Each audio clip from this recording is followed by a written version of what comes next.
Yeah, hi guys, it's Jimmy, and today I was going to do a video on the evolution of my collecting. It sort of come to me after yesterday being out, went to the AD, spoke about Pateks, uh, what I'm interested in next, what I'm looking at for the future, and uh, interestingly from there, I ended up further down the street at another little authorized dealer, or more so actually a boutique for one brand, and yeah, sort of falling in love with watches that started my passion in this collecting, um, and so it sort of made me think of the evolution of the way we collect, and this may sort of ring true with some of you guys. So, obviously, like a lot of watch collectors, as kids who always liked wearing a watch. Oh, yeah, I'm a child of the 80s. So it was always a lot of the cheap digital watches, whether they're calculator watches or chronographs or whatever. Quite often just bought at um, like markets and things where they're usually knockoffs that last a few weeks or a few months, and then you throw them out and get another one.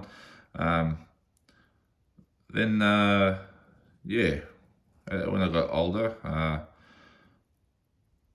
was always interested in buying a nice watch, but always thought they were too pricey.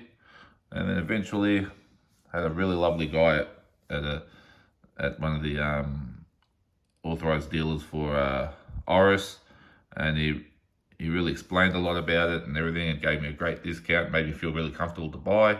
And I bought my first Swiss mechanical watch, and that was an Oris BC4.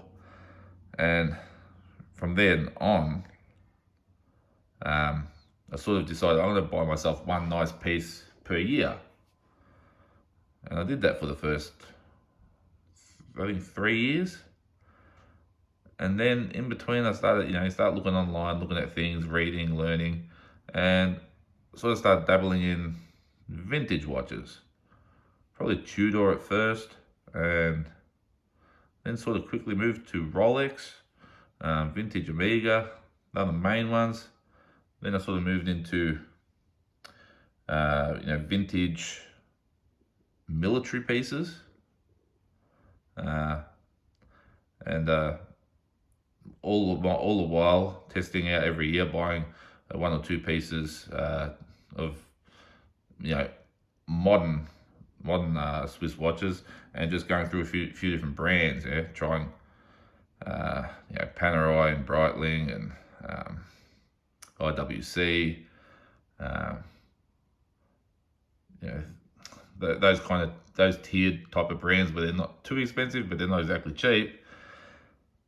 And moving on to getting involved with Rolex, and quite enjoying that actually, because I was collecting sort of vintage Rolex and modern at the same time. And this was all when it was before it got more difficult, so it was just more fun. It wasn't so much of a game you had to play. Uh, and then also always in between, if I just came across a random cheap vintage watch that I liked, I would often just buy it. It's not that I needed it; it's just I just wanted it. I guess I'd see it. I can't leave that there. I'll bring it home with me. And I mean that you know, even with pocket watches, if they were chronographs, like I've always got a handful of uh, old pocket watch chronographs. Yeah, there's a little handful there. I bring them home with me. Yeah. Uh, Especially military pocket watches, because they're usually quite affordable. So always bring them home. They've always got nice case markings, and they're just interesting. You bring them home, you do a bit of homework on them, learn a little bit about them. It's all for knowledge, really. Uh, and of course, like I said, other vintage watches in general, like maybe Seiko, vintage Seiko chronos. kind of like this here. It's got the Captain Willard original there. Bought from a military fair, so very very likely that it was military. Yeah, Balmatic. I still dabble in these things if I come across them. I don't go out of my way to find them, but if I come across them, which I do here and there, I tend to buy them. So even things like this, where I'll never wear it, but I mean, it comes in the original box. So, why not? It's got the paperwork underneath here. It's, practically new old stock, the old original band. It's just, I don't know, that's the kind of collector I am. And I was thinking about it because now everything for me seems to be about, since I've bought, I've got 3 Pateks now. I just lust for them now. Still love Rolex. Haven't really touched anything Rolex vintage apart from my Zenith here, Zenith Daytona. Otherwise, I haven't really touched anything Rolex vintage, but love my modern Rolex. But I must admit, if I'm going out, I just want to wear one of my Pateks. I don't know, it's just the feeling you get from them. I think it's the lead up to buying them that I waited many years before I took that leap. I thought when I was buying APs, I thought Audemars Piguet would, be where I topped out. Maybe I'm not going to touch Patek. And now that I have, anytime I go in to have a chat with my guy, that's what we talk about. That's what we look at. You talk about the future. What I want to achieve with buying Pateks and building my collection of them. So everything else has taken a back seat until yesterday. I had a chat, about where we're at with Patek, with my authorised dealer, then left, walked down the road. I knew that there was, in Melbourne, there's a small Oris boutique. So I thought, I'm going to go have a look. Went in with my son. Quite an impressive little boutique. It's only small, but they have a great variety of watches there. I was really interested in some of the colourful dials on some of their Diver 65s, bronze case with sort of turquoise coloured dials and things. A couple of their pointer dates, stainless steel one and a stainless bracelet was really interesting. And I hung around there because there was only one guy working in there. He was helping a couple, and after hanging, I literally hung around that shop for at least 25 minutes waiting to have my turn. They were sort of chopping and changing, looking at practically everything in the shop, and I realised I'm not going to get a chance, and I sort of left disappointed. And as I walked out, I realised, what am I doing? I started there with an Oris. Spent many years collecting. Now, I'm getting deep with Patek, and I find myself back at Oris and seriously considering buying another one. I think I've got two Orises. I've got the original one I bought, which is pretty much pristine. That's how much I loved it. I wore it, but I really looked after it, which is BC4, and I've got the Oris Diver 65, the original first one released in, I think it was about 2015, and wore that quite a bit as a daily. Still have that. Now they don't get worn, but I find that I'm thinking of the Oris with I think it's called a pointer date. Thinking something like that, or maybe it's another 65, maybe the bronze with that. I think it was like a turquoisey coloured dial. Looked amazing. Didn't get to try it on, and I just keep thinking I've got to get back there to have a proper look and try some on. So it's like full circle. Like, I just didn't think that I'd head that way. Because when you narrow down your collecting, you're just getting really specific. Like, I'm only really looking for Patek.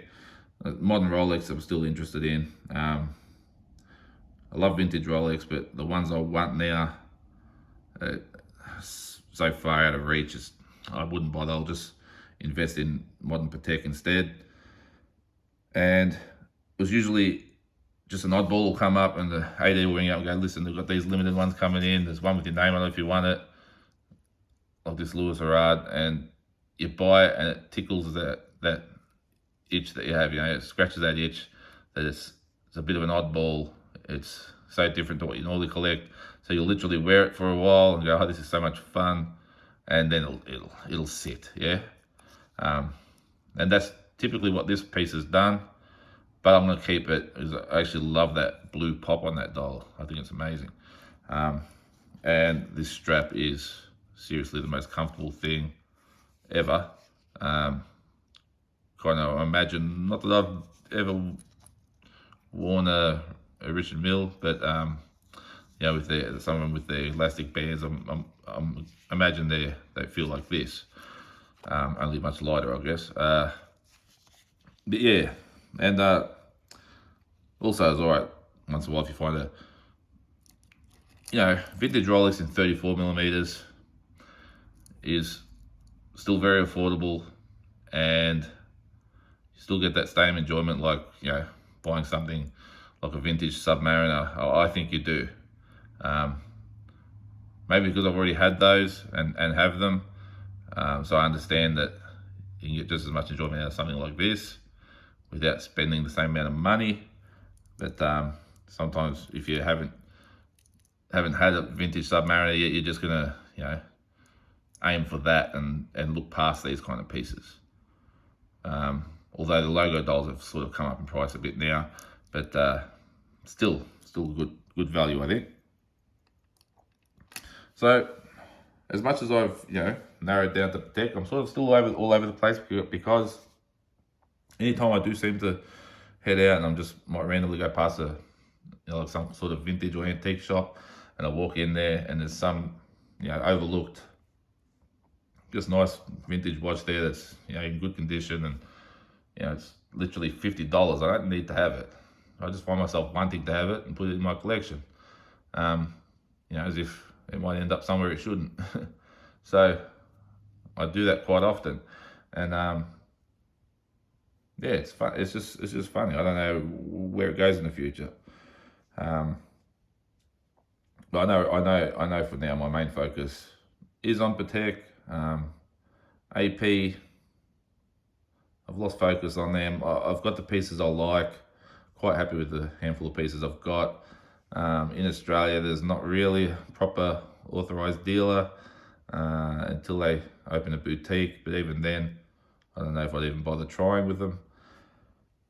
So yeah, I think it's Rolex and Patek, for good reason.